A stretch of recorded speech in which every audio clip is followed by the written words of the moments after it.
बिस्मिल्लाहिर्रहमानिर्रहीम। आज की बात में आज हम बात करेंगे, एक छोटी सी बात है, पुरमफ़हूम बात है और अरबी अदब से माखूज़ है।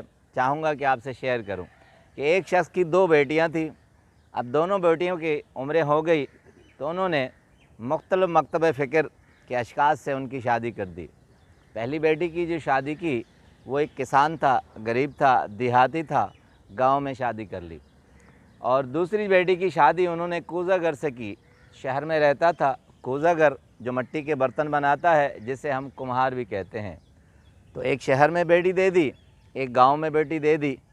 एक साल गुज़र गया तो उस शख्स को ख़याल आया कि जाकर बेटियों से मालूम करे और उनकी हालात देखे कि किस तरह ज़िंदगी बसर कर रही हैं। गांव में गए, किसान की जो बीवी थी उससे मिले। उस बेटी ने बड़ी आवभगत की, बहुत खुश हुए, उनसे बैठे, बातें की।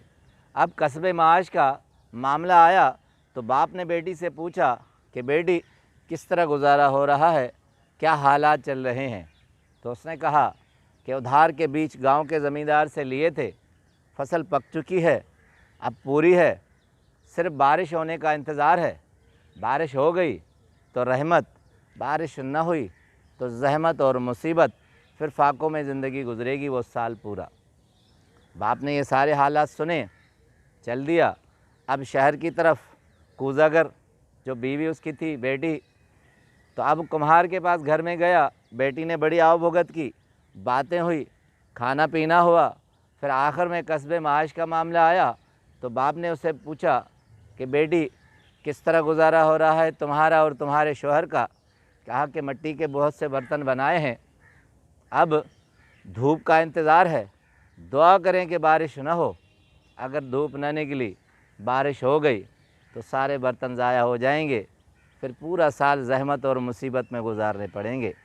बाप ने ये बात सुनी और ख़ामोशी से चल दिया। जब अपने घर पहुंचा तो बीवी ने पूछा कि बेटियों से मिल आए। कहा कि हाँ, दोनों से मिल आए। किस तरह के उनके हालात थे। तो उन्होंने सर दहा भरी कि नेक वक्त अगर बारिश हुई भी तो अल्हम्दुलिल्लाह, अगर बारिश ना भी हुई तो भी अल्हम्दुलिल्लाह।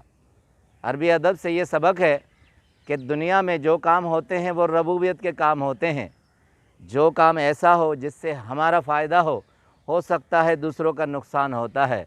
और हम कभी कभी मायूसों में घिर जाते हैं कि बारान रहमत से ज़हमत हो गई या कोई ऐसा मामला आ गया जिससे हमें नुकसान हो गया, मगर हमारा नुकसान होता है तो किसी और का फ़ायदा होता है। ज़िंदगी में जब कभी भी नुकसान हो तो आप ये मत सोचें कि सिर्फ़ आपका नुकसान है, हो सके बहुत सौ का फ़ायदा भी होता है। यही रबूबियत है, यही दुनिया का कारोबार है और यही दुनिया का रहन सहन है। आपका बहुत बहुत शुक्रिया।